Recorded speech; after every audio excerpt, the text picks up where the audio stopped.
మానస సరోవర్ యాత్ర ప్లాన్ చేస్తున్నారా? నమ్మకంగా సేఫ్ గా మీ కలల మానస సరోవర్ యాత్రని ట్రావెల్ టర్న్స్ తో నిజం చేసుకోండి. మరిన్ని వివరాలకు ఈ నెంబర్కు కాల్ చేయండి. నమస్తే రమగారు. నమస్తే జయ. రమగారు, శని త్రయోదశి కి కొంచెం ప్రత్యేకమైన స్థానం ఉంది. అసలు మిగతా దేవుళ్ళకి, సాయిబాబాకి కొంతమంది భక్తులు, వెంకటేశ్వర స్వామికి కొంతమంది భక్తులు, అమ్మవారికి కొంతమంది భక్తులు మనకి కనిపిస్తారు. పరమ భక్తుల కథలు కూడా మనం కొన్ని చెప్పుకుంటూ ఉన్నాం. కానీ శనీశ్వరుడికి ఇలాంటి భక్తులు ఉన్నారా? అంటే ఇంత ఇష్టంగా కులదైవంగా కానీ ఇష్టదైవంగా కానీ కొలిసే వాళ్ళు ఉంటారా? ఆయన పేరు అనగానే చాలామంది భయపడిపోతూ ఉంటాం. సహజంగా అమ్మో ఆయన ప్రభావం మనం, మిగతా దేవుళ్ళ అందరి ప్రభావం మన మీద ఉండాలని కోరుకుంటాం, ఈయన ప్రభావం మాత్రం వద్దని కోరుకుంటాం, కష్టాలు తప్పు అనేసి. కానీ మరి శని త్రయోదశికి ఉన్న ప్రత్యేకత ఏంటి? ఈ రోజు ప్రత్యేకంగా పాటించాల్సిన నియమాలు కన్నా అలాంటివి ఏమైనా ఉన్నాయంటారా? శనిదేవుడు అంటే ఎందుకు మిగిలిన వాళ్ళకి భక్తులు ఉంటారు, శనీశ్వరుడికి ఎందుకు ఉండరు? శనీశ్వరుడిని దైవంగా భావించడానికి వీలు లేదు కదా. ఆయన నవగ్రహాలలో ఒకడు గ్రహం. నవగ్రహాల్లో ఒక గ్రహం. ఆ నవగ్రహాల్లో మనకి సూర్యుడు, చంద్రుడు అది ఉన్నారు కదా, బుధుడు, శుక్రుడు, రాహుకేతువులు ఎలాగ ఉన్నారు. వాళ్ళతో పాటు శనీశ్వరుడు కూడా ఒక గ్రహం, అంతే మనకు తెలిసింది. ఇప్పుడు రవి శనీశ్వరుడు. రవి అంటే ఆదివారానికి అధిదేవుడు కదా, ఆదివారమే సూర్యుడు. ఆయన కుమారుడైన శని శనివారం నాడు వస్తాడు. తండ్రి కొడుకు ఇద్దరు ఉన్నారు ఇందులో. చంద్రుడు, బుధుడు కూడా తండ్రి కొడుకులే. చంద్రుడికి సక్రమ సంతానం కాబట్టి చంద్రుడి సంతానమే బుధుడు. ఈ తండ్రి కొడుకులు కూడా ఉన్నారు. ఈ శనీశ్వరుడికి భక్తులు ఎలా ఉంటారు? ఉండటానికి అవకాశం లేదు కదా. ఈ గ్రహస్థితులు మనల్ని పట్టుకుంటాయి. అప్పుడప్పుడు ఈ గ్రహం మారినప్పుడు, లేదా కొత్త గ్రహం, లేదా మన గ్రహాలు నీచంలో ఉన్నప్పుడు, ఉచ్చంలో ఉన్నప్పుడు వాళ్ళ ప్రభావానికి మనం లోనవుతాం. ఇప్పుడు కాలమాన పరిస్థితులను బట్టి మన గ్రహాలు మారిపోతూ ఉంటాయి. వాటి ప్రభావానికి లోనవుతాం మనం. గురుగ్రహ ప్రభావం, చంద్రగ్రహ ప్రభావం, అట్లా వాటి ప్రభావానికి లోనవుతాం. మనల్ని ప్రభావితం చేసే ఫ్యాక్టర్స్లో శనీశ్వరుడు కూడా ఒక ఆయన. దైవం అనడానికి వీలు లేదు. మనకి ఏ ఫ్యాక్టర్ వల్ల మనం ప్రభావితం అవుతామో దాన్ని గౌరవించాలి కదా మనం. అంతేగా. ఇప్పుడు దానివల్ల మనం ఇబ్బంది పడుతున్నాం అనుకో, దాన్ని రిపేర్ చేసుకోవాలి. ఒకదాని వల్ల మనకి చాలా బాగుంది అనుకో, దాన్ని జాగ్రత్తగా చూసుకోవాలి. సహజమైంది. అవును. ఇప్పుడు అన్ని ఆలయాలు చూస్తాం మనము, ప్రతి ఊర్లో ఒక రామాలయం ఖచ్చితంగా మనం గమనిస్తూ ఉంటాం కదా. కానీ శనీశ్వరుడికి మాత్రం మనం వేల మీద చెప్పవచ్చు. శనిసింగనాపూర్ అని ఇట్లా కొన్ని దేవాలయాలు మాత్రమే ఉంటాయి. ఇప్పుడు మీరు అన్నట్లుగా ఆయన అంటే ఒక దైవం కింద కాకుండా ఒక గ్రహం, ఆయన ప్రభావం మన మీద మంచి చెడు ప్రభావాన్ని బట్టి మనం అనుసరిస్తుంటాం. అంతేనంటారా? అంతే, అక్షరాల అంతే, అందులో ఇక తేడా ఏం లేదు. అయితే ఏంటంటే శనివారము త్రయోదశి తిథి, అంటే తిథులు వస్తాయా పాడ్యం నుంచి పౌర్ణమి దాకా, లేదా పాడ్యం నుంచి అమావాస్య దాకా 15 తిథులు వస్తాయి కదా. ఈ 15 తిథుల్లో త్రయోదశి, కృష్ణపక్షం కానీ శుక్లపక్షం కానీ, 2 పక్షాల్లోనూ 2 త్రయోదశులు వస్తాయి. త్రయోదశి శనివారం నాడు వస్తే ప్రత్యేకంగా శని త్రయోదశి అని జరుపుకుంటాం. పర్వదినాల్లో ఇదొక ప్రత్యేక పర్వదినం. ఈ శని త్రయోదశి నాడు శివాభిషేకం చేసిన, రుద్రాభిషేకం, పరమశివుడికి అభిషేకం చేసిన, లేదా శనైశ్వరుడికే ఏదైనా అభిషేకం చేసుకుంటే శని వల్ల తమకు కలిగిన ఇబ్బందుల నుంచి కొంత బయటపడతామని, శని ప్రభావం మన మీద కొంచెం గబగబా వెళ్ళిపోతుంది అని. ఇప్పుడు శని అని చెప్తామా, ఈ శని అంటే అదేదో విచిత్ర పదార్థం కాదు. శనైహి చరతీతి శనైశ్చరః అని చెప్తారు. మెల్లిగా నడుస్తాడు.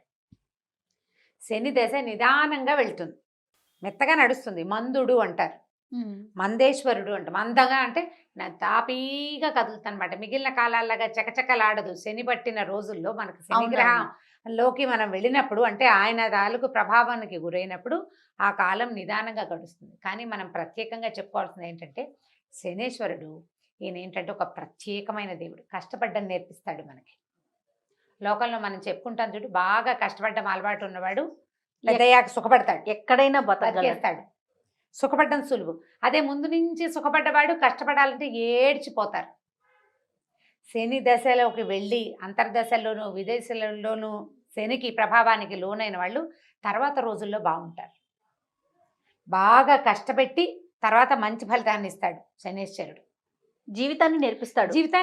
నువ్వు కష్టపడి పనికి ఫలితాన్ని తీసుకో. అది ఎంత మంచి సింపుల్ సంగతే కదా. కాకపోతే ఇది పట్టి అది ఆ దశలోకి వెళ్ళినప్పుడు ఒక్కొక్కళ్ళకి ఒక్కో జీవితానికి సరిపడా, ఒక్కొక్కళ్ళకి అంటే ఎంత చెట్టుకు అంత గాలి అనుకుంటామో మనం, అట్లా వాళ్ళ గ్రహాలను అనుసరించి ఈ శనేశ్వరుడు ఎవరితో కలిసి ఉన్నాడు, ఎలాంటి సమయంలో వచ్చాడు, దాన్ని బట్టి మన తాలూకు కష్టాలదో ఇబ్బందులదో పరంపర ప్రెషరు అవి ఎక్కువ అవుతాయి. అలాంటి వాళ్ళు ఈ శని త్రయోదశి నాడు ఏదైనా అభిషేకం కానీ పూజ కానీ ప్రత్యేకంగా దానాలు కానీ చేసుకుంటే బాగుంటుంది. ఇప్పుడు పెద్ద పెద్ద రకాలు చేయగలుగుతారు, చేయలేకపోతారు. దేవాలయానికి వెళ్ళి శివుడికి అభిషేకం చేయించుకున్నా, రుద్రాభిషేకం తైలాభిషేకం లాంటివి ఏమైనా చేయించుకున్నా, శివుడికి అభిషేకం చేసినా శని శాంతిస్తాడు. శనికే ప్రత్యేకంగా చేసుకోగలిగితే ఇంకా బాగుంటుంది. దేవాలయాల్లో నవగ్రహ మండపాల్లో శనేశ్వరుడు ఉంటాడు. శనివారం నాడు నల్లటి వస్త్రం, నల్లటి నువ్వులు, నీలం కూడా నలుపు నీలం ఆయనకి ఇష్టమట, నువ్వుల నూనె, నల్ల నువ్వులు, నల్లటి వస్త్రాలు వీటిని దానం చేయటం, గొడుగు, నల్లటి గొడుగు అవి కూడా దానం చేస్తే ఎవరికైనా ఉపయోగపడేందుకు ఆ వస్తువుని ఇస్తే కనుక దానివల్ల మనకి కొంత ప్రయోజనం చేకూరుతుంది. శని దశల నుంచి బయటపడతాం. ఈ సంవత్సరం మన కార్తీక మాసంలో 2 శని త్రయోదశులే వచ్చినాయి. ఆల్రెడీ ఒక శని త్రయోదశి శుక్లపక్షంలో అది వెళ్ళిపోయింది. కృష్ణపక్ష శని త్రయోదశి నెల కూడా చివరికి వచ్చేస్తోంది కదా. అవునండి. ఈ నెల కాలం అంతా అంటే ఈ త్రయోదశికి ముందు దాదాపుగా 27 రోజులు అయిపోయినాయి కదా. ఏమీ చేసుకోలేకపోయిన వాళ్ళు కూడా శని త్రయోదశి నాడు గనక ఆ శివాలయానికి వెళ్ళి కాస్త రుద్రాభిషేకం లాంటివి ఏమైనా చేయించుకుని, శనికి కూడా మనకి ఏదైనా అవసరం ఉంటే ప్రత్యేకంగా చేయించుకుంటే శనేశ్వరుని సమస్య తగ్గుతుంది. మనకి ఈ కార్తీకంలో ఈ రుద్రాభిషేకం, శివాలయ దర్శనము, శివాలయంలో ప్రాంగణంలో దీపం వెలిగించిన ఫలితం ఇవన్నీ దక్కుతాయి. చివరి రోజుల్లో అయినా కూడా ఆఖరి రోజునైనా మనం దాన్ని యూటిలైజ్ చేసుకోవచ్చు. మంచి పద్ధతి. అయితే ఈ శనేశ్వరుడి సంగతి మీకు డౌట్లు ఉన్నాయి ఇంకా? అదే అసలు ఈయన పుట్టుక, ఈయన క్యారెక్టర్ అంటే ఈయన మనస్తత్వం ఏంటి, వాటి గురించి తెలుసుకోవాలని ఒక ఆసక్తి రమ్మగారు. 2 చాలా సింపుల్ కథ ఇది. సూర్యుడికి సౌమ్యాదేవి అని భార్య ఉండేది.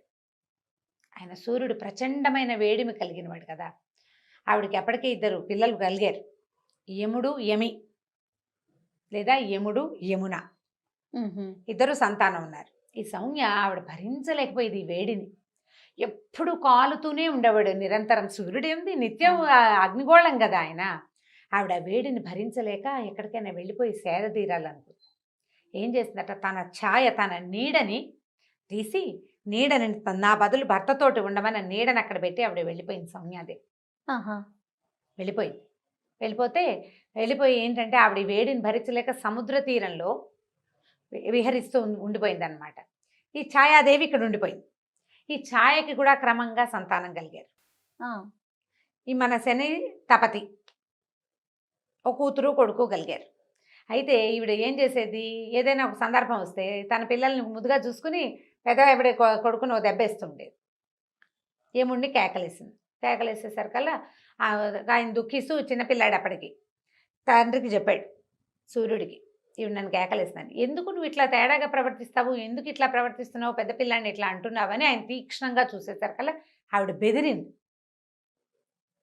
భయపడేసరికల్లా ఆయనకి ఇది బెదురుతోంది, ఎందుకు ఈమె బెదురుతోంది అని ఒక దృష్టి ఆమె మీద సరిగ్గా సారించేసరికి ఈమె సౌమ్య కాదు అని తెలిసిపోయింది. ఆయన ఛాయాదేవని తెలిసిపోయింది.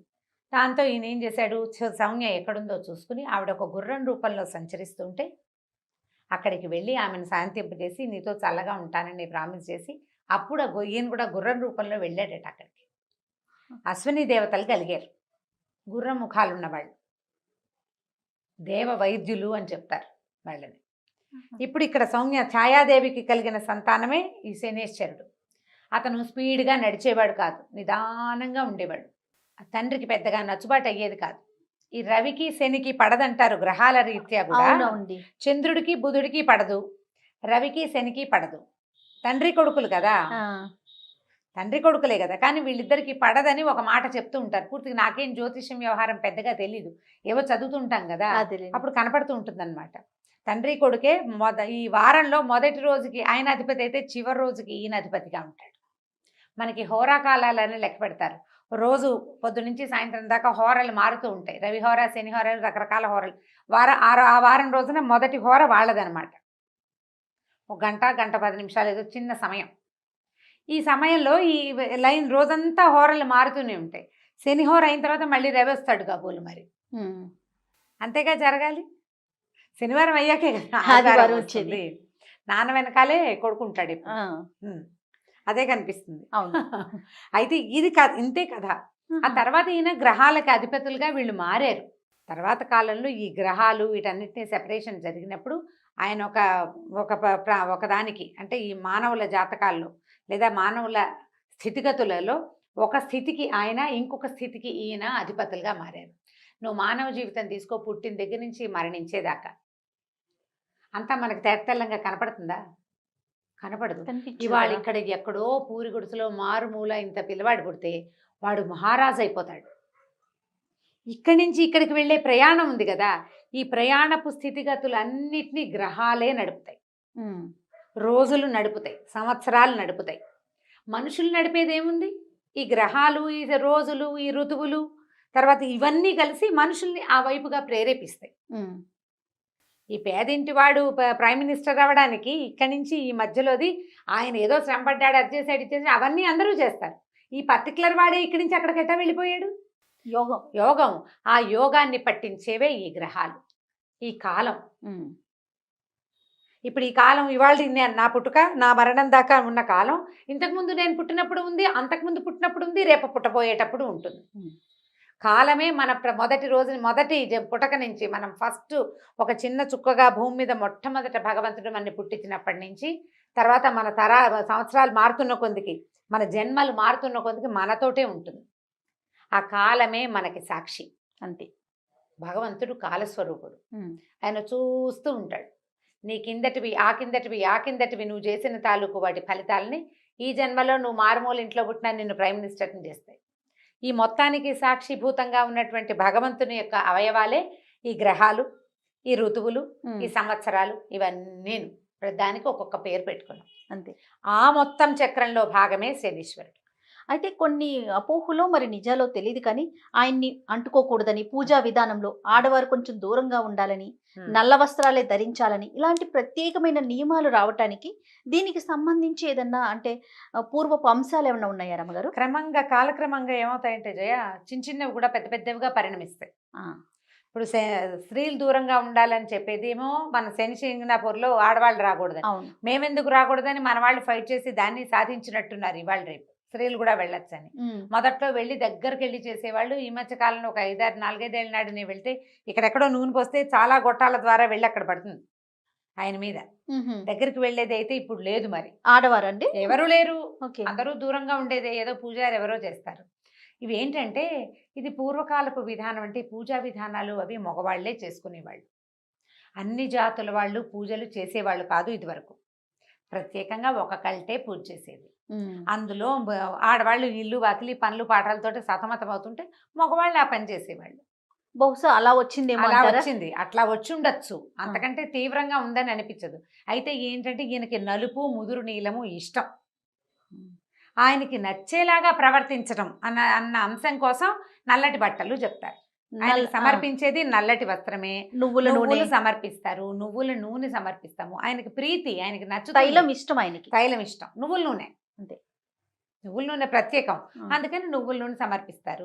ఇప్పుడు అదే, ఇప్పుడు నా దగ్గర నీకు పని ఉంది, నాకు నచ్చింది ఇస్తావా, నీకు నచ్చింది ఇస్తావా? నాకు నచ్చింది ఇస్తే మీరు పని ఎలా చేస్తారు? అదే కదా, సేమ్ అదే పాయింట్ ఇక్కడ. ఆయనకి నచ్చినవి ప్రతి గ్రహానికి, ఈ గ్రహానికి బుధుడికి పెసలు, శుక్రుడికి ఇంకోటి, బృహస్పతికి గురువుకి శనగలు, అలా చెప్తారు. ఒక్కొక్కళ్ళకి ఒక్కొక్కటి అని. ఈయనకి నువ్వులు చెప్పారు. ఈయనకి నువ్వులు ఇష్టం. దీంట్లో ఇంకొక విధానం ఒకటి ఉంది. ఈ శనివారం నాడే ఒంటికి నూనె రాసుకొని తలంటి పోసుకోవాలని చెప్తారు. తైలాభ్యంగనం చేయటం, ఒంటికి నూనె రాసుకొని నూనెని వదిలించుకోవాలి. తైలాన్ని దానం చేయాలి. తర్వాత తిలలు దానం చేయాలి. నువ్వులు ఆ రోజున ఎవరి చేతిలో ఇంచి తోటకూర విసేని అంటారు. అవును. ఇనప వస్తువులు, నువ్వులు, నూనె ఇంకొకరి చేతిలో ఇంచి తీసుకోకూడదు. బజార్ వెళ్ళి కొనుక్కోకూడదు. మనం చెయ్యకూడని ప్రతి పనికి కూడా శని ప్రభావం ఉంటుంది, శని పట్టుకుంటుంది. జనరల్ లాంగ్వేజ్ లో మనం వాడేది అలా చెప్పి ఆ పనుల నుంచి మనల్ని అవాయిడ్ చేసే కార్యక్రమాలు జరుగుతూ ఉంటాయి. ఎందుకంటే నువ్వు కష్టపడాల్సి వస్తావు, నువ్వు కష్టపడతావు. ఆయన పని చేయిస్తాడు నీతోటి. అంతే.